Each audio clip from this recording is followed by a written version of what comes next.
জানিস দোস্ত, আমার একটা গার্লফ্রেন্ড পাইছি, আল্লাহ নিজ হাতে আমার মিলিয়ে দিয়েছে। এরকম গার্লফ্রেন্ড পাওয়া যায় না। আর আমি যা কই তাই শোনে, আর লাকে একটা সেটাই আমার কপালে জুটিয়েছে। দেখ দোস্ত মান্নান, গার্লফ্রেন্ড নিয়ে কোনো কথা বলবি না। গার্লফ্রেন্ডের কথা তুই বলতেই হয়, আমার তোর কথা বলতে হয়।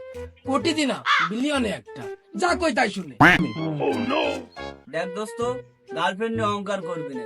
প্রশংসা যদি করতে হয় তা আমার ডান নিয়ে করতে হয়। সকালে তো প্রশংসা করা শুরু করবো, রাত পোয়াই যাবে তা প্রশংসা শেষ হবে না। উরি আল্লাহ, মরেছি।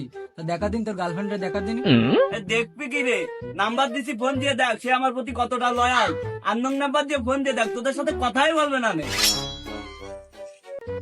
হ্যালো, হ্যালো, কেমন আছেন? জি আলহামদুলিল্লাহ ভালো আছি। আহা, কতটা ধার্মিক, কতটা ধার্মিক। আপনাকে না একটা কথা বলার দরকার ছিল। এত কথা ভালো লাগে না। যদি কাজ করতে চান অডিও কলে 300, ভিডিও কলে 500 একদম।